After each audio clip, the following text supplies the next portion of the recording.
Primeiro, vamos levar a mãe de Wanda para casa. Ela precisa descansar. Tenho certeza que pensará que teve um belo sonho com a filha. Audiolivro realizado pelo canal Surya Chand Audiobook. Capítulo 31.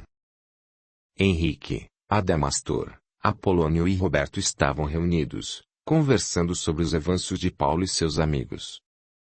Meu coração fica repleto de alegria quando vejo o quanto Paulo e seus amigos cresceram, nesses últimos dias, disse Henrique. Tenho certeza que eles conseguirão ajudar a família Martins. Sim, Henrique. Temos certeza que sim. Paulo superou as próprias dores quando soube do parentesco de Carlos com Almeida, disse Apolônio, seu mentor. A nossa intervenção nada mais fez que abrir o seu coração às suas dificuldades, permitindo a ele enxergar o seu próprio estado moral. Isso é evolução.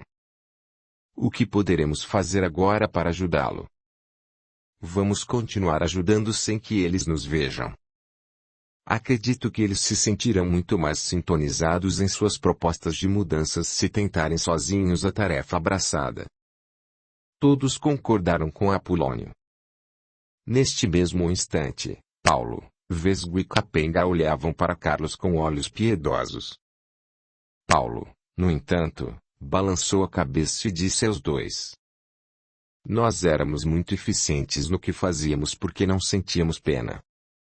Eu não gostaria de ser alvo de pena e, tenho certeza, nem vocês. Vesgo, quero que você faça agora com Carlos o mesmo que fez com Wanda. Vamos aproveitar que os outros espíritos já se foram e ele está só.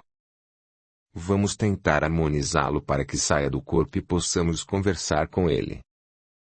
Desta vez ele exagerou e por isso ainda não se desprendeu do corpo e, talvez, nem o faça sozinho neste estado. Imediatamente, Vesgo se colocou ao lado de Carlos e, como na primeira vez, sob a orientação de Paulo, ele rezou pedindo ajuda e, com isso, se sentiu mais apto a fazer o que queria. Então, alegrou-se intimamente como uma criança que fazia, pela segunda vez, uma experiência e que não contara para o pai sobre a sua peripécia. Capenga e Paulo, percebendo que Vesgo tinha iniciado o processo, esperaram para que Carlos se desprendesse do corpo e ambos pudessem conversar com ele. Em poucos minutos Carlos acordou no plano espiritual ainda sob efeito da bebida, mas, devido à intervenção de Vesgo, tinha condições de conversar com eles. Carlos, não tema. Somos amigos e queremos ajudá-lo. Ajudar em quê? Não preciso de ajuda e estou muito bem. Acreditamos que você esteja bem, mas precisamos que você nos diga por que está se embebedando todos os dias. Com um olhar meio desconfiado, demorou para responder. Mas depois, como se tivesse pensado e decidido, suspirou e falou: Eu não aguento mais a minha culpa. Eu abandonei minha esposa. Eu não fui homem suficiente para aguentar as minhas responsabilidades e fugi, deixando-a sozinha. Tenho que admitir que, nos primeiros meses, eu não me sentia culpado. Mas após um ano, comecei a pensar que se ela não conseguisse a ajuda dos pais, como sobreviveria? Esse pensamento não saía da minha cabeça.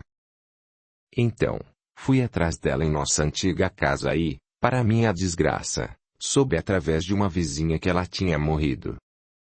Sim, meu amigo, ela morreu, mas, entenda que ela também foi responsável pelo que aconteceu com vocês. Você não a obrigou a fugir com você. Vocês fugiram juntos. Você acreditou nela quando ela afirmava que iria voltar para a casa dos pais, mas não se certificou disso e agora o seu coração está dilacerado pela culpa. A culpa somente o prende mais ao que existe no seu passado, não deixando viver bem o seu presente nem construir o seu futuro. E quanto a Karina? Karina? Sim, Karina. Ela é o meu amor. Tem certeza, Carlos? Você a conhece bem? Claro que sim. Bem. Ele pensou melhor. Para falar a verdade, não. Eu somente pude conversar com ela poucas vezes.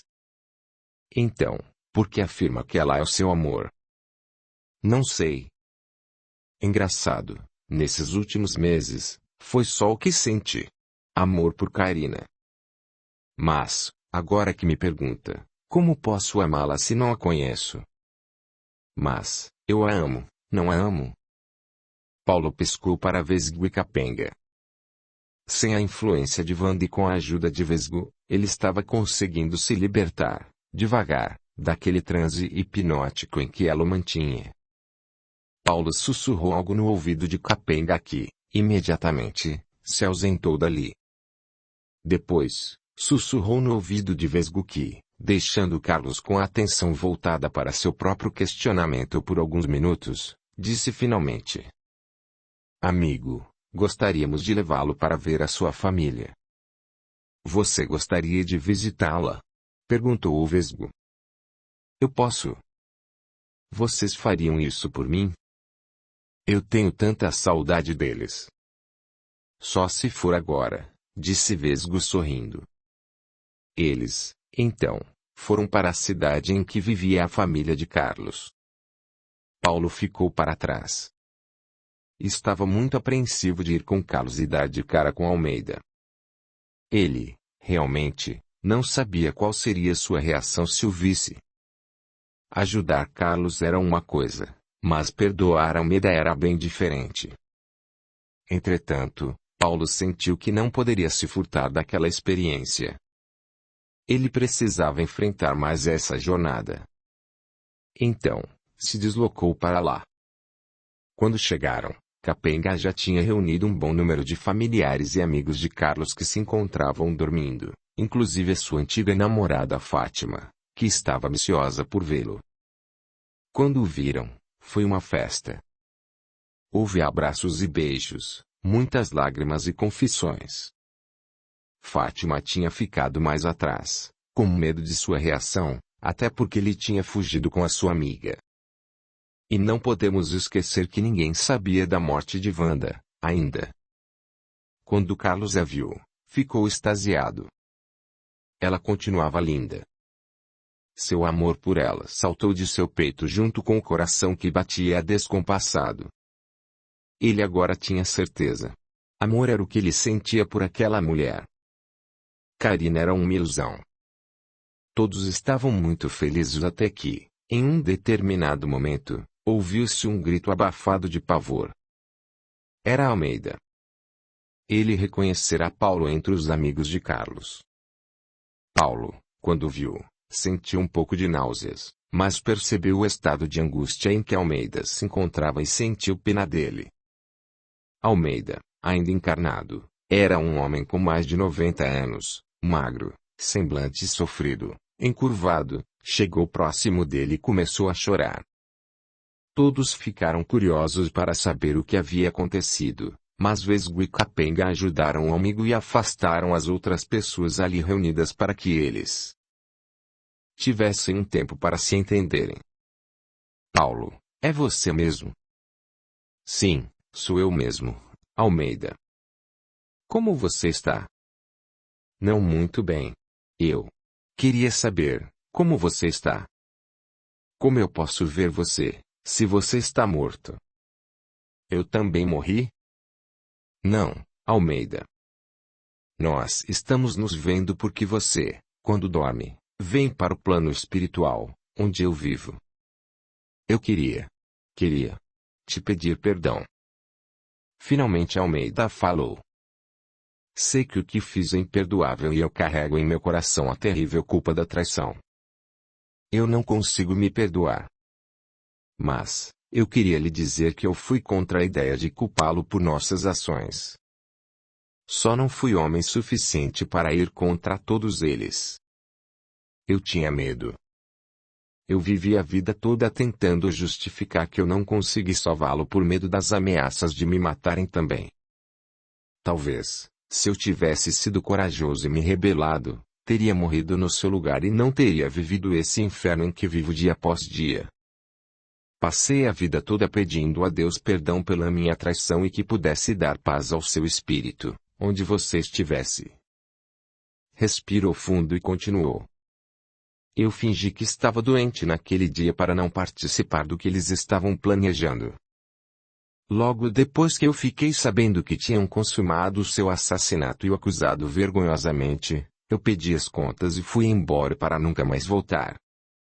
Queria começar do zero e resgatar a minha dignidade. Fiquei sabendo que cada um dos que participaram do grupo morreu de forma terrível. Tal afirmação fez Paulo voltar ao passado. Durante muitos anos após a sua morte, ele somente odiou. Odiou a si mesmo e aos outros. Ele não sossegou enquanto não se vingou daqueles que o haviam assassinado. Sua morte foi uma traição. Ele possuía poucos amigos e estes trabalhavam no mesmo lugar que ele, num depósito que ficava no porto. Lá, eram estocadas mercadorias das mais simples às mais valiosas.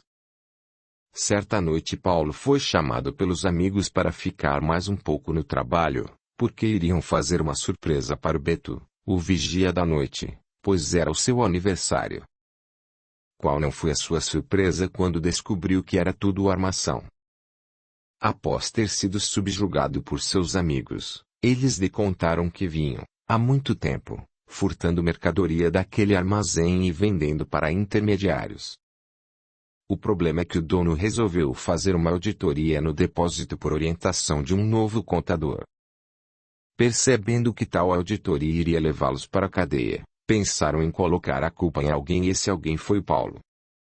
O problema é que apenas testemunhar contra ele poderia não ser suficiente, porque ele poderia convencer o patrão de sua inocência. Então, combinaram que iriam assassiná-lo e dar a entender que era ele quem estava praticando aqueles furtos. Seria muito fácil, porque um dos comparsas era o próprio Beto. Ele afirmaria que flagrou Paulo furtando e que, infelizmente, teve que matá-lo. Paulo, ouvindo isso tudo, não sabia se estava com raiva por saber que iria matá-lo ou indignado por ter sido tão ingênuo ao acreditar na amizade daqueles caras. Eles somente o aceitaram como amigo para conseguirem um bode expiatório.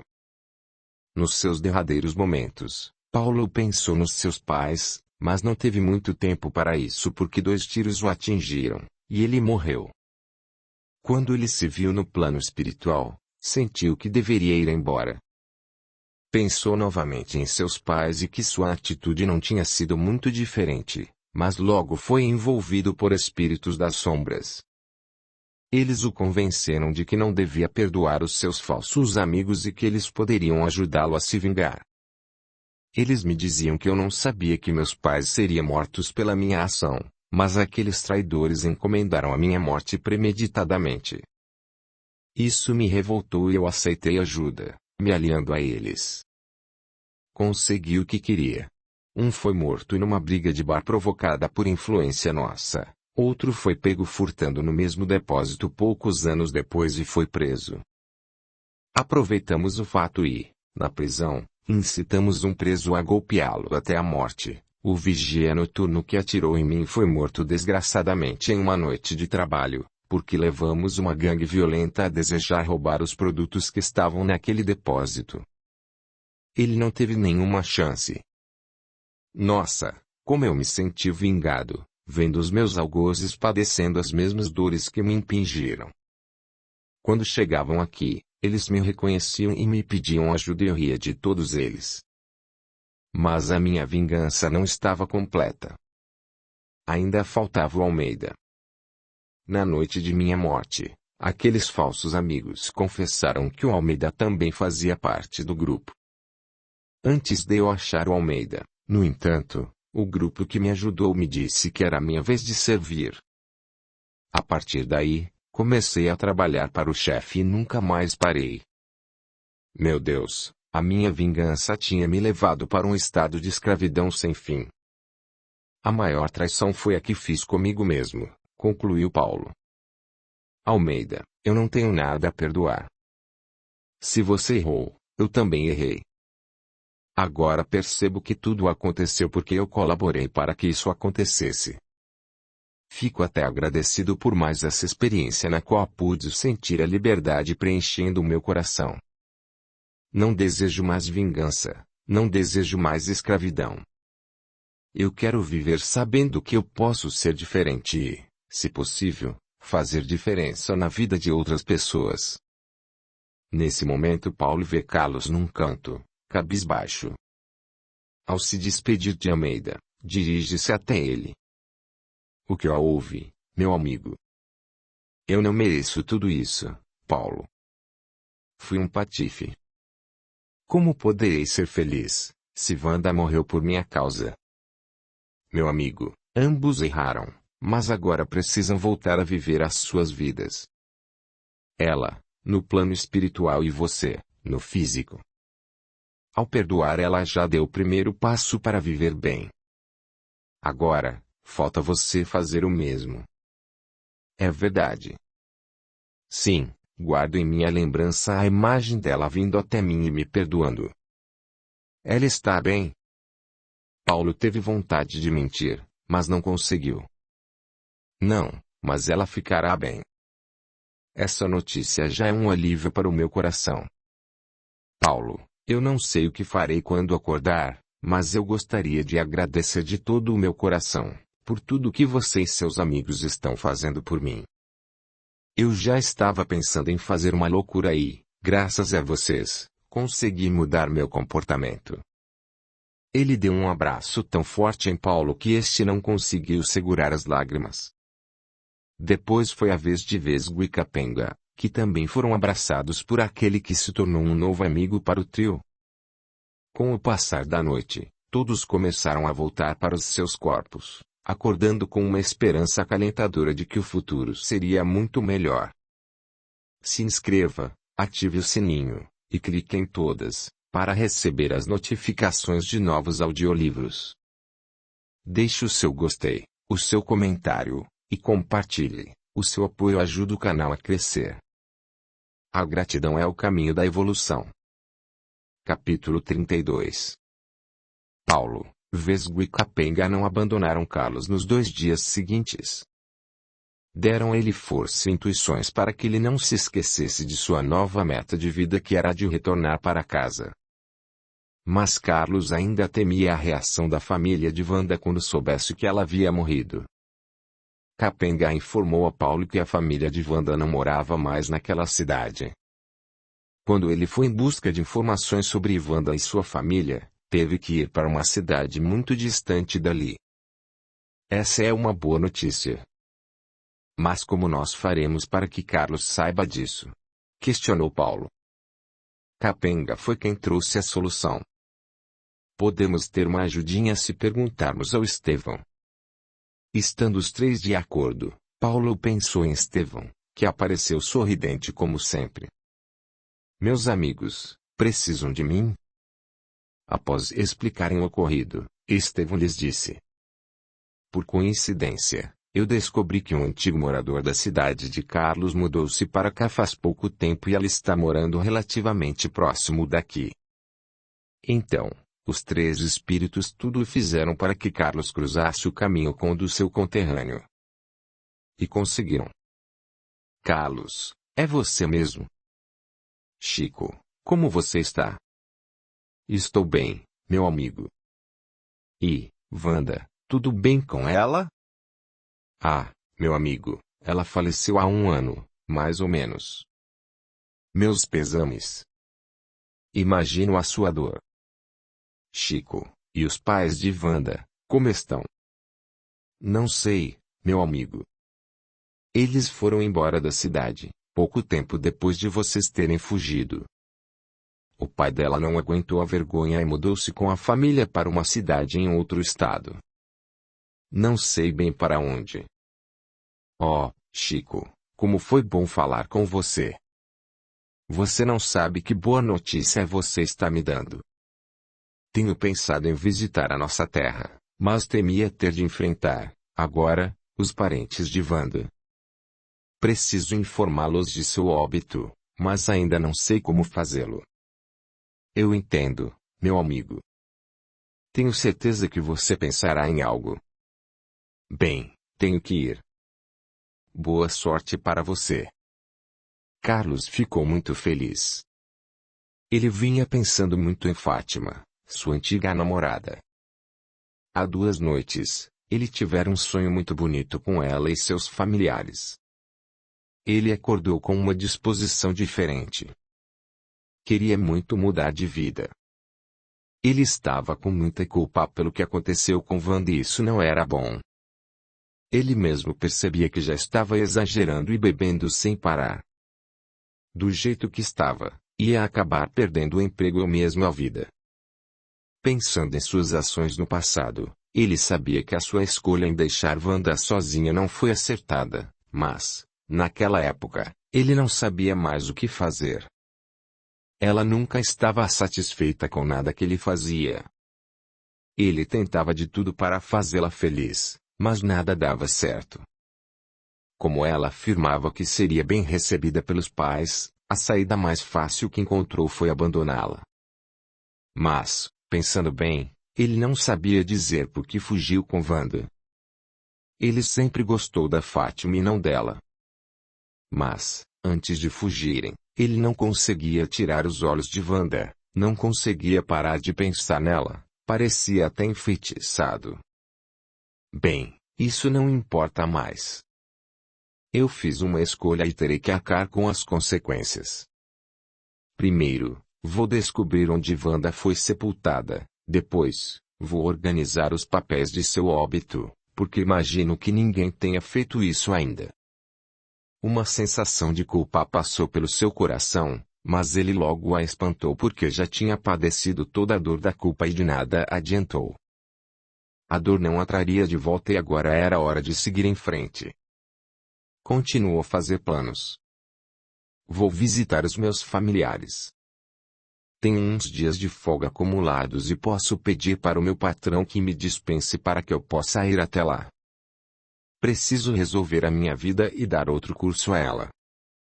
Depois, descobrirei onde os pais de Wanda se encontram e mandarei uma carta para eles, informando de sua morte. Paulo, Vesgo e Capenga ficaram muito felizes. Agora, eles achavam que poderiam ajudar a família Martins, porque a vida de Carlos já o levava para outros caminhos. Audiolivro realizado pelo canal Surya Chand Audiobook. Capítulo 33. Foram os 3 para a casa de Dona Josefina e chegando lá ficaram surpresos com a presença de Onofre, Luísa, Cleto e um outro senhor conversando com ela e seus filhos no quarto de Adolfo. Estevão também estava lá com outros espíritos que Paulo não conhecia. Meu amigo, nós ficamos surpresos com o seu presente, trazido no início desta semana pelo Sr. Cleto, disse Dona Josefina. No entanto, agora que sabemos quem nos enviou, realmente gostaríamos que entendesse que você não tem qualquer débito conosco. O que fez no passado foi reflexo de negociações legítimas que você tinha com o meu marido e sabemos que em nenhum momento agiu de má fé.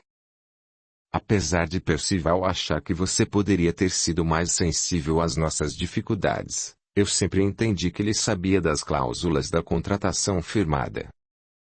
Então, quem de nós poderia culpá-lo por cumprir com o que foi acordado? Senhora Josefina, eu tenho que admitir que, por um bom tempo, eu me senti culpado pelo que fiz vocês passarem.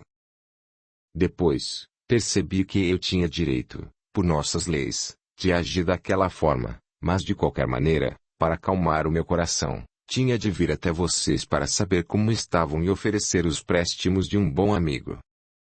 Dona Josefina, com os olhos marejados, olhou para aquele homem que há alguns anos os tinha escorraçado de seu lar e ficado com quase tudo que possuíam e, com um sorriso fraterno, deu-lhe um abraço.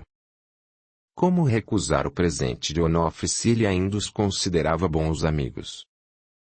Será que deveria ouvir o seu orgulho, nesse momento em que o seu filho tanto necessitava de ajuda e eles ainda não tinham condições de se manter?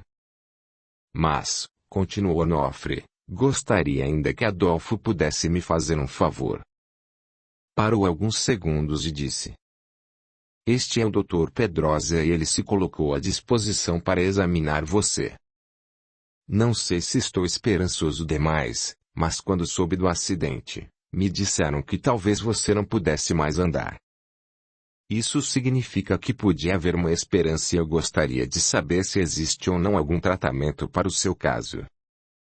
Dr. Pedrosa pediu licença, solicitando que todos saíssem do quarto para fazer um exame físico em Adolfo. Todos foram para a sala e esperavam, ansiosos, o diagnóstico do médico. Depois de alguns minutos, ele abriu a porta, chamou todos de volta e disse: Senhores, eu estou muito feliz em constatar que não podemos perder as esperanças. A lesão sofrida por Adolfo dá a ele, com o tratamento adequado, possibilidade de mobilidade. Claro que não posso prometer nada, mas se ele se esforçar, terá grandes chances de recuperação. Todos se alegraram com a notícia. Sabiam que o rapaz era batalhador e, se dependesse dele, estaria andando novamente em pouco tempo. Doutor, esse tratamento pode ser feito em nossa cidade? Perguntou Onofre. Bem, Sr. Onofre, esse é um tratamento caro e necessita de profissionais competentes. A família se entristeceu porque eles não tinham como pagar aquele tratamento. Seria impossível. Mas Onofre logo falou: Gostaria que o doutor me informasse do que a nossa cidade precisa para esse tratamento. Eu já conversei com o nosso prefeito e ele já se colocou à disposição para abrir uma nova ala no hospital para esse fim. Com a minha ajuda, levaremos profissionais e equipamentos necessários ao nosso hospital. Luísa estava muito orgulhosa de seu marido. Ela jamais havia visto Onofre agir com tanto desprendimento. Ele realmente estava se doando àquela família e ampliando o auxílio para muito mais além. Adolfo não conseguia falar, tal era a sua emoção. Mas, como ele poderia fazer esse tratamento? A cidade onde nasceu era longe e eles não podiam gastar muito para se deslocar. Como que adivinhando os seus pensamentos, Onofre continuou: Como vocês não podem gastar muito com o deslocamento diário, pois nossa cidade é longe, eu e Luísa gostaríamos que vocês aceitassem como presente a escritura de um imóvel em nossa cidade. Ele está em muito bom estado e fica perto do hospital. A família não sabia o que dizer. Eram muitas novidades. Mas, antes de se pronunciarem, Onofre continuou: Dr. Pedrosa, essa lesão de Adolfo permite que ele ande de cadeira de rodas. Poderia ele também trabalhar? Sim, claro. Não haverá qualquer empecilho para isso, desde que esse trabalho não exija dele mais do que ele possa dar. Então, está tudo resolvido. Há uma vaga de escriturário no cartório local e ela aguarda por você, Adolfo. Como o seu tratamento pode demorar um pouco, eu já mandei construir uma rampa na entrada do cartório e na casa de vocês para que a cadeira de rodas possa transitar sem problemas. Adolfo estava emocionado. Trabalho era tudo o que ele queria. Bem, eu também tenho um presente para vocês, disse Luísa com muito carinho. Como nós não tivemos uma filha, gostaríamos de apadrinhar Karina, se vocês não se importarem. Quando ela encontrar o seu amor, poderá ter melhores condições financeiras para poder se casar. Todos estavam muito emocionados, porém, nenhum dos filhos se manifestou. Esperaram, respeitosamente, a mandar a resposta pela família. É claro que Luiz e Onofre ficariam um pouco decepcionados se ela recusasse a ajuda deles, mas respeitariam a sua vontade.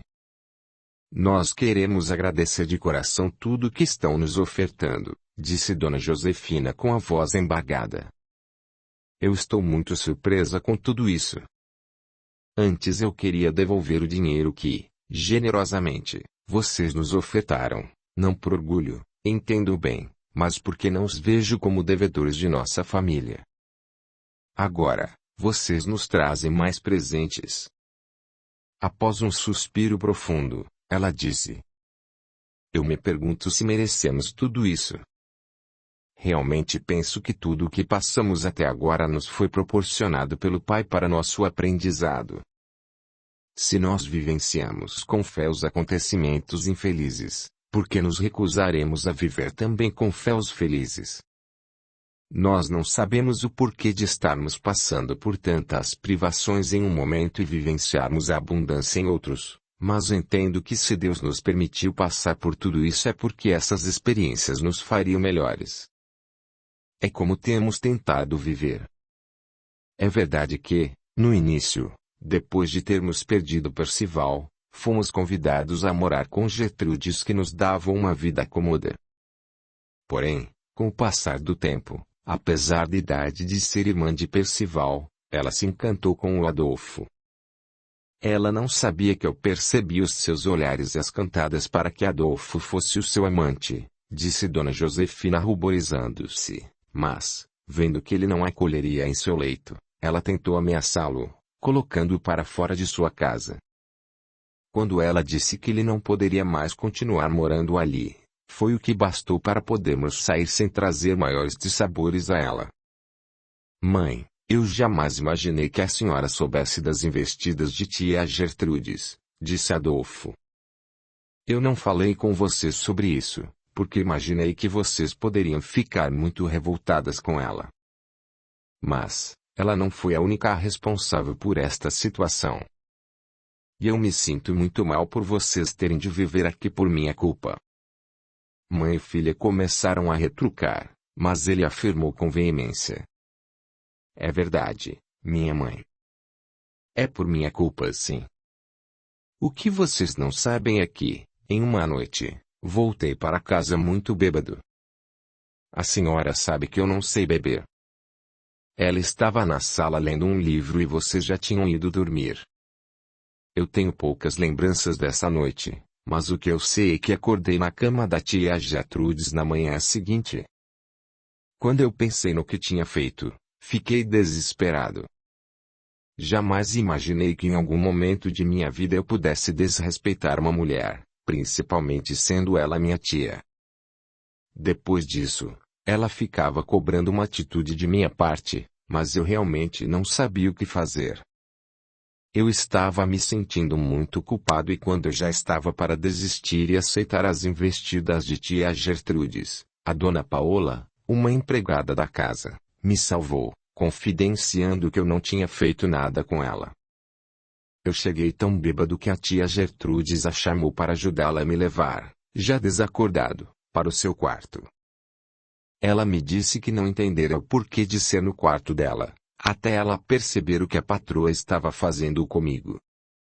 Daí para frente, eu não aceitei mais a sua chantagem, continuou Adolfo.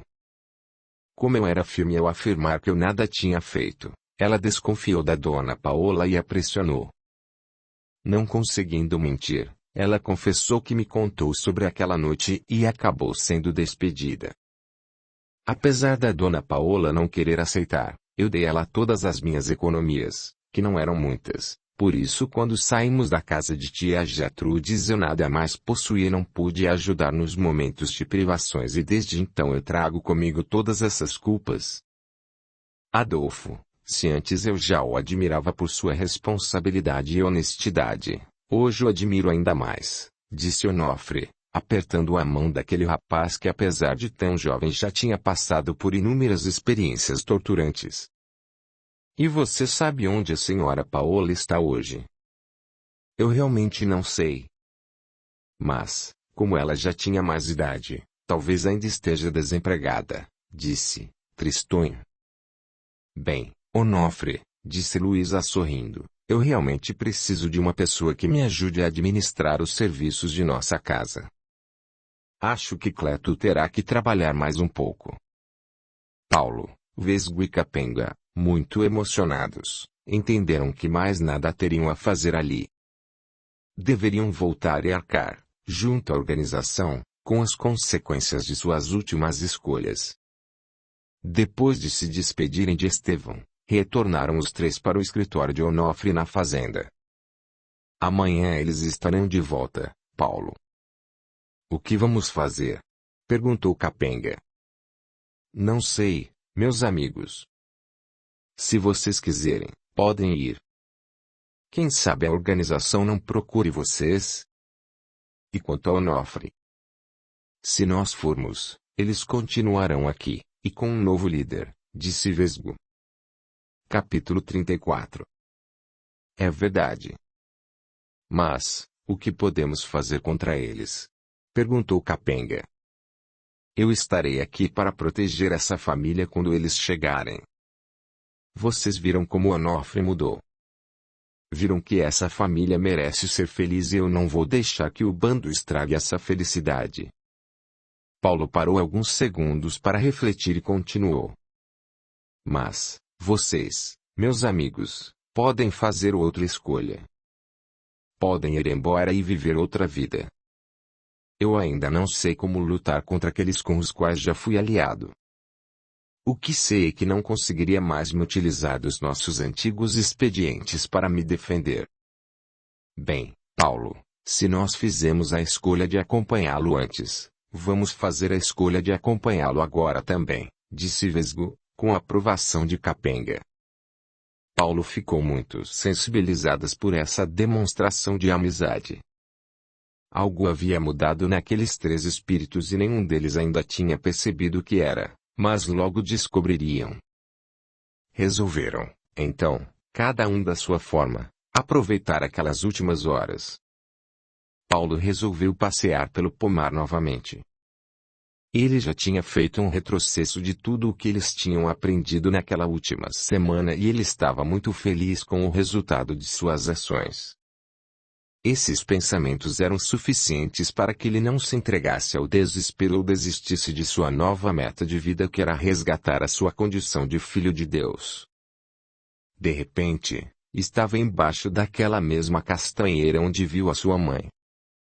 Uma lágrima rolou pela sua face e ele a enxugou com carinho. Lembrou-se de vários momentos em que sua mãe ficava com ele quando ainda era criança. Ela o alentava nos momentos de desespero e de tristeza, o aninhava em seus braços quando ele se sentia inseguro e dava-lhe beijos em seus machucados doloridos. Ah, como ele era abençoado por ter tido uma mãe tão carinhosa! Pensou em seu pai também. Ele era mais rigoroso, mas também era muito bom. Trabalhava muito para que eles pudessem ter o necessário para viver. E como ele tinha retribuído! Furtando o dinheiro que os levou à morte. Então, Paulo chorou. Chorou sentidamente. Como gostaria de poder pedir desculpas por tudo o que fiz, pensou. Pouco depois ele viu uma luz se formando. Dela, ele pôde ver duas silhuetas que identificou como sendo a de sua mãe e a de Henrique. Ele, espontaneamente, abraçou-a com muito carinho. Como era bom estar com ela. Meu filho querido, você se superou trazendo para o seu coração todo o sentido da palavra Filho de Deus. Você buscou em seu íntimo a compreensão das dificuldades alheias, buscou entender que estamos numa caminhada evolutiva e que, em muitos momentos, poderemos nos perder pelo caminho. Mas, se tivermos ajuda, poderemos encontrá-lo e seguir em frente sem nos escravizarmos a sentimentos menos dignos. Estamos muito orgulhosos de você. Mamãe, fico feliz que a senhora tenha aprovado minhas últimas ações. O que eu mais queria era que a senhora pudesse se orgulhar do filho que criou. Ele parou comovido, sentindo-se inseguro em fazer uma pergunta para a mãe. Não sei se tenho merecimento para saber disso, eu até acho que não, mas eu gostaria de saber se papai está bem. Como ele não vem com a senhora, eu poderia saber se ele conseguiu me perdoar. É claro que sim, Paulo. Ele jamais o acusou de qualquer coisa, mesmo quando você se for de nossa casa. Ele está sempre a velar por você, e quando esteve encarnado novamente velava por você durante seus desdobramentos pelo sono.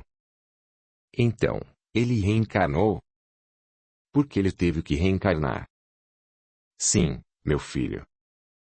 Ele precisava ajudar um espírito muito querido nosso que se perdeu na sua última encarnação, dando muita importância aos bens materiais e se comprometendo demasiadamente.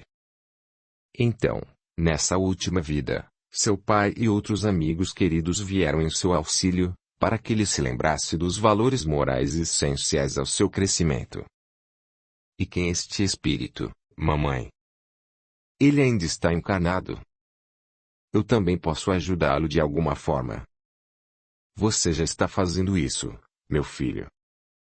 Paulo teve um pensamento que o desnorteou.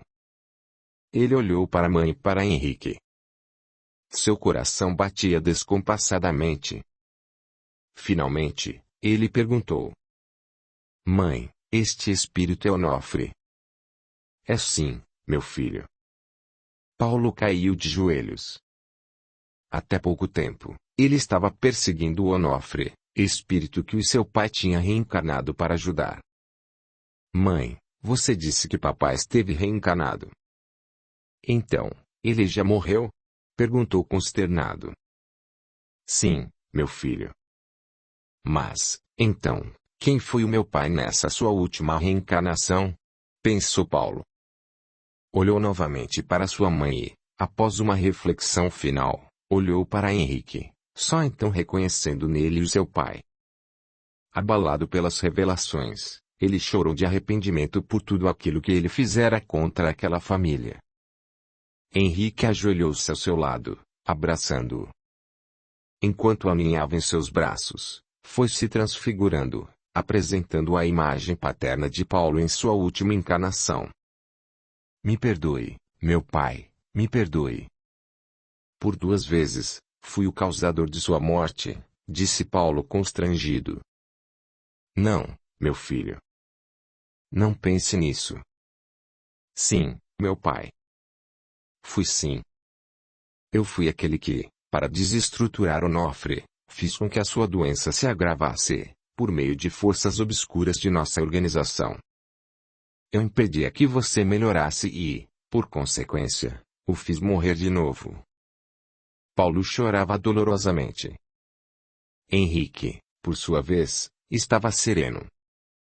O segurava em seus braços com o máximo de seu amor paternal. Meu filho, minha vinda já estava programada para ser pequena. Eu não viveria mais do que vivi. Onofre precisava aprender com as dores da alma sobre os verdadeiros valores da vida. E isso ele está fazendo hoje. Por incrível que pareça, sem a sua interferência, ele teria demorado mais tempo para aprender. Explique melhor, meu pai. Ora, meu filho.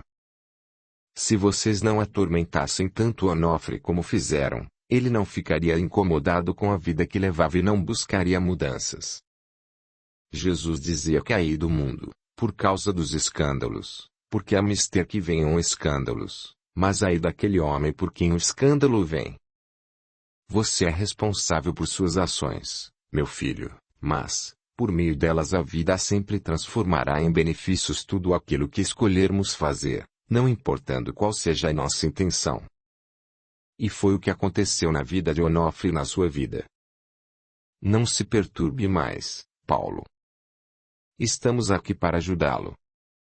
Você e seus amigos resolveram enfrentar com dignidade aqueles que foram os seus aliados de outrora. Amanhã, Paulo, meu filho, não se esqueça de Jesus. Não se esqueça de Jesus. Sua mãe e Henrique começaram a sumir. Ele queria que esse momento perdurasse para sempre, mas, mesmo entristecido, elevou o seu pensamento a Deus e agradeceu por aquele presente. Audiolivro realizado pelo canal Surya Chand Audiobook. Capítulo 35. Eles começaram a ouvir o grupo chegando. Os 3 se entreolharam e ficaram firmes em seu propósito de não brigar. Eles tinham aprendido que não deveria mais agir como antes.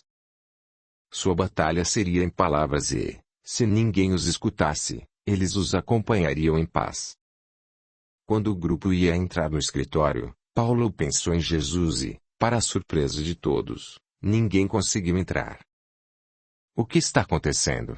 Gritavam eles. chamavam Paulo que estava lá dentro para saber o que fazer. Onde está Paulo? Outros mais atrás perguntavam para os primeiros. Paulo e seus amigos, sem nada a entender, resolveram sair. Mas qual não foi a surpresa dos três quando aqueles espíritos os viram? A turba raivosa fugiu dizendo impropérios e chamando-os de traidores. Quando todos se foram, os três viram uma luz deslumbrante aparecer para eles. Paulo, imediatamente reconheceu nela o seu pai, na pessoa de Henrique, a sua mãe, Estevão e Apolônio. Este último, Paulo não sabia de onde ou por que o conhecia, mas o tinha em seu coração. Apolônio se dirigiu ao grupo. Meus amigos, talvez vocês estejam se perguntando o que aconteceu. Eles fugiram porque identificaram em vocês a luz do Cordeiro. Eles se entreolharam de novo e, pela primeira vez, perceberam que agora não mais traziam em seus corpos os flagelos e as mazelas da dor e da indiferença. Este é o resultado de suas últimas ações. Vocês não precisam mais temer por sua liberdade nem por aqueles que se encontram na matéria. Onofre e sua família estão compreendendo seu objetivo neste mundo e, por isso, já estabeleceram sua proteção natural contra os seus antigos aliados. E quanto a vocês? O que desejam fazer agora? Perguntou Apolônio. Vesgo e Capenga disseram praticamente juntos. Continuar o que estávamos fazendo. Ajudar. Muito bem. Então, temos um convite para vocês. Fiquem conosco para ensinarmos a vocês a fazer o que, até agora, fizeram por instinto ou intuição. Nós os convidamos a trabalhar para Jesus. Vesgo e Capenga aceitaram o convite com muita alegria. Antes de irem, contudo, olharam para Paulo e vieram abraçá-lo, agradecendo por ele ter visto neles a vontade de mudar. Não, meus amigos, foram vocês que me fortaleceram para darmos início a essa caminhada. Se vocês não estivessem comigo, não sei se teria conseguido. Obrigado. Paulo deu uma pausa e falou como se somente agora tivesse a curiosidade de fazê-lo. Antes de irem, podem me dizer os seus verdadeiros nomes? Eles riram como velhos amigos e disseram. Meu nome é Pedro, disse Capenga. E o meu é Walter, disse Vesgo. Eles se abraçaram pela última vez e se foram, acompanhados de dois outros amigos espirituais que vieram atendendo ao chamado de Apolônio.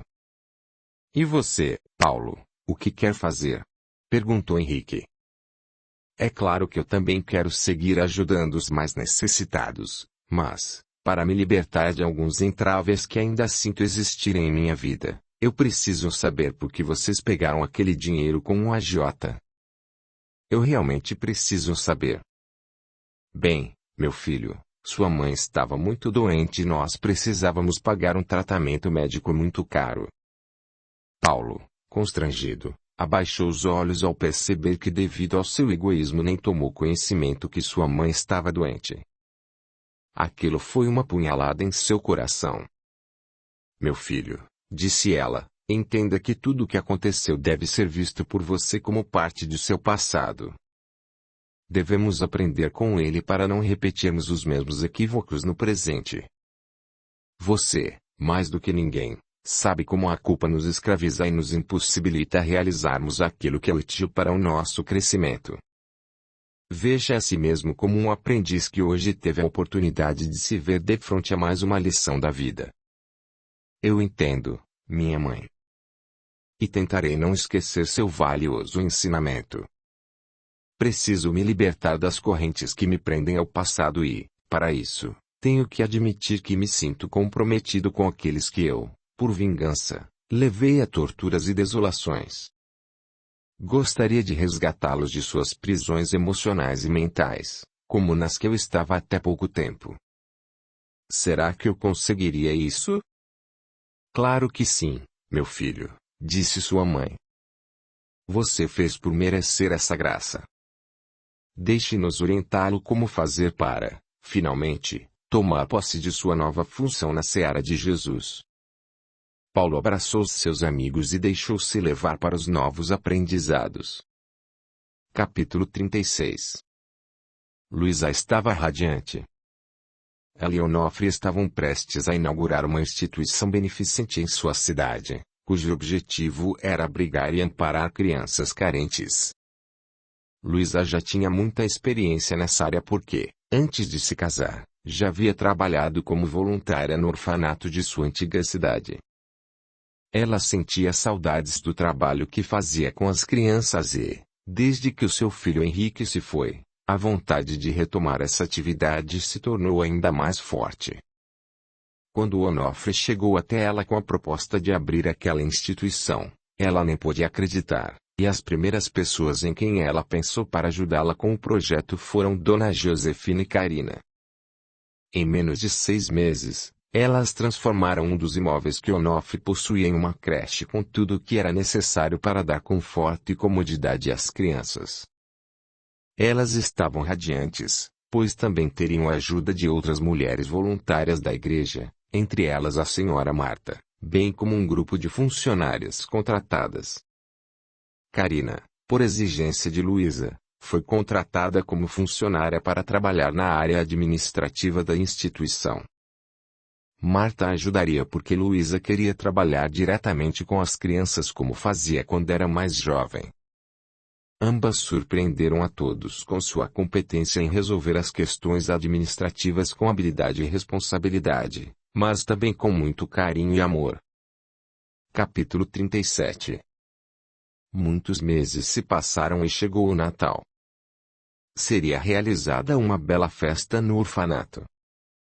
Onofre, Luísa, Marta, Carina, Dona Josefina e Adolfo já estavam lá para os últimos preparativos. Enquanto aqueles amigos tão queridos iam de um lado para outro do salão para averiguar se tudo estava preparado, Roberto, Adamastor, Apolônio, Henrique, Estevão e Paulo estavam lá, observando todos com muita alegria. Eu jamais imaginei que poderia sentir, de novo, essa alegria em meu coração, disse Paulo. É verdade, meu amigo, disse Apolônio. É muito bom vermos os que amamos caminhando corretamente em sua jornada terrestre.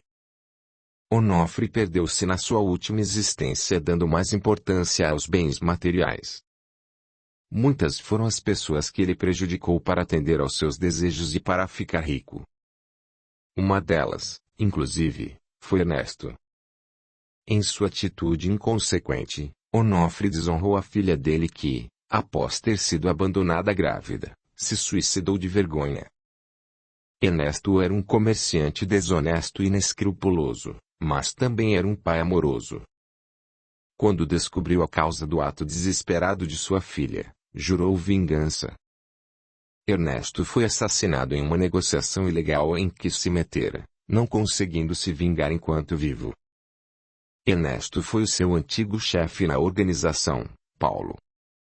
Por isso vocês eram tão pressionados e ameaçados para terem sucesso na influenciação sobre Onofre. Ele prometeu a si mesmo que Onofre sucumbiria ao seu jugo. A primeira fase do plano de Ernesto vocês atingiram, continuou Apolônio. Ele viu Onofre perder o seu filho, como ele também havia perdido a sua filha. No entanto, ele queria mais. Queria que Onofre perdesse a esposa e os seus bens materiais, e que fosse assassinado. Depois, vendo a dificuldade de seu intento, planejou tirar a sua dignidade, como ele tinha tirado a de sua filha amada, fazendo com que ele retornasse ao plano espiritual pelo suicídio. Essa parte, felizmente, ele também não conseguiu atingir. O que aconteceu com a organização? Perguntou Paulo a Apolônio. Ela continua existindo, porém Ernesto já está se cansando. Ele não está mais conseguindo atingir Onofre, porque este conseguiu compreender a sua necessidade de mudança, transformando-se em um agente de caridade e amor. A filha de Ernesto também está trabalhando para a recuperação de seu pai e, se não estivermos sendo muito otimistas, acreditamos que ele se abrirá ao amor filial dentro em breve. Sabe, Paulo, antes de reencarnar, continuou Apolônio, Onofre havia planejado mudar e tentar ajudar as pessoas, amenizando a pobreza e dando-lhes dignidade, tudo isso para curar-se das culpas por ter desajustado a vida de tantos. Sua mãe e Luísa se comprometeram a vir com ele para que elas o auxiliassem com seu amor e corações cristãos, nas duas fases de sua vida. Se ele tivesse colocado em prática o seu planejamento espiritual logo quando pôde, muitos sofrimentos poderiam ter sido evitados. Henrique ainda tentou lembrá-lo, mas a sua indignação para com Deus falou mais alto naquele momento. Para que você entenda melhor, Paulo, explicou Henrique, além de Ernesto e sua filha, outras pessoas prejudicadas por Onofre naquela existência foram o Sr. Percival, Dona Josefina, Carina e Adolfo, com quem agora ele resgata os seus débitos, libertando-se da culpa que o assolava inconscientemente. Com essa nova postura, Onofre está se redimindo porque auxilia com amor e sem olhar a quem. Mas o Sr. Percival não foi auxiliado por Onofre. Ele morreu antes. Sim, é verdade, meu filho, mas ele viu toda a ajuda que Onofre tem dado à sua família e isso o fez enxergar o quanto ele mudou. Isso também deu a Percival a vontade de abandonar qualquer sentimento menos digno e seguir o seu caminho sem mágoa no coração. E o Senhor, Pai, disse Paulo a Henrique, porque veio ajudar Onofre. Ah, meu filho, eu também errei com ele. Na existência em que Onofre se complicou eu era seu pai. Fui um pai honrado e que muito amava, mas, sem o apoio de minha esposa que morreu no parto, dava a ele tudo o que me pedia, não friando as suas vontades e paixões. Não o corrigia, mesmo quando via que o caminho que percorria era desonroso. Pela minha omissão paterna, ele se transformou num homem presunçoso e desonesto. Eu, como pai, deveria ter tido pulso firme para orientá-lo, mas infelizmente isso eu não fiz. Desencarnei muito cedo por desgosto, num processo de suicídio inconsciente. Sozinho no restante de sua vida, Onofre não modificou as suas ações. Dessa maneira, quando ele foi resgatado, após anos de sofrimento no umbral, e preparado para mais uma reencarnação, eu já me encontrava no plano espiritual e me coloquei à disposição para ser o seu filho. Dessa vez, contudo, prometi que não seria mais omisso. Para que você entenda, meu filho, eu vivi a minha existência como seu pai, enquanto ele ainda estava sofrendo nas zonas de reparação. Foram muitos os anos de padecimento para ele. Nesta existência, muitas foram as vezes, disse Roberto, que Onofre sentiu que deveria agir em favor do próximo, mas ele sempre colocava algum empecilho. Ou que era pobre demais, ou que estava infeliz demais ou ele e sua mulher poderiam ficar pobres se ele fosse condescendente demais com os seus devedores. E a vida foi passando. Na semana que Cleto foi entregar o dinheiro à família Martins, Onofre ficou em casa para finalizar umas negociações. Numa noite, quando fez o levantamento final, percebeu que tinha feito bons negócios e que o ano tinha sido melhor do que ele pensava. Imediatamente, lembrou-se da família Martins e prometeu que iria fazer de tudo para ajudá-la. Auxiliado por Apolônio, num flash de memória, lembrou-se do seu filho, no leito de morte, pedindo que ele agisse com o próximo como se este fosse o seu próprio filho. Como poderia eu agir com um desconhecido com o amor que sinto pelo meu Henrique? Bem, vindo esse pedido dele, eu não me surpreendo, riu ele consigo mesmo. Mas como posso fazer para atendê-lo? A Luísa tinha razão quando me disse que nós esquecemos de Deus nos momentos de felicidade. Se a colheita é boa, os méritos são nossos, mas se a colheita é ruim, Deus é o culpado. Mas eu vou agir diferente agora. Henrique me disse que eu não poderia me voltar contra Deus quando de sua morte e, ao contrário do que ele me pediu, fiquei revoltado. Agora eu compreendo melhor. Ah, mamãe, você sempre esteve certa. Deus nunca me desamparou. Eu é que nunca tive olhos para enxergá-lo na minha vida. Eu sempre tive alguém do meu lado me amparando com amor. E isso é obra dele. Mas ainda não é tarde. Esse pedido é muito importante e eu o cumprirei. Eu serei aquele que estará do lado do meu próximo quando ele não tiver mais ninguém. A partir daí, disse Apolônio, vocês são testemunhas de todas as boas ações que Onofre fez. Ele está cumprindo com louvor a sua promessa e está indo mais além. Felizes com os progressos de seus tutelados, eles voltaram sua atenção para a festa. Toda a comunidade foi convidada. As crianças estavam empolgadas, porque souberam que o Papai Noel iria aparecer. Será que lhe traria presentes? Elas se perguntavam. Adolfo já caminhava amparado por duas muletas e era só alegria. O seu tratamento ainda não havia terminado, mas ele já mostrava um enorme progresso. Ele sabia que, se fizesse um esforço maior, poderia abandonar uma daquelas muletas e, quem sabe um dia, as duas. Karina estava namorando um amigo de infância, com total aprovação de sua família e de seu padrinho, Onofre. Nessa hora, o relógio bateu 5 horas da tarde e eles viram entrar no salão, repleto de crianças e adultos sorridentes, um Papai Noel todo de vermelho, com uma sacola enorme em suas costas trazendo presentes para todas as crianças. Era Onofre. Capítulo 38. Onofre e Luísa não tiveram mais filhos. Mas, quando eles se foram para o plano espiritual, muitos eram os filhos que os amavam. Luísa desencarnou primeiro, em uma noite de inverno. Onofre estava com ela e acompanhava porque ela estava muito enfraquecida em razão de uma pneumonia e, apesar de todos os remédios, ela não melhorava. Os médicos disseram que ela não aguentaria por muito tempo. Onofre não saía de perto dela.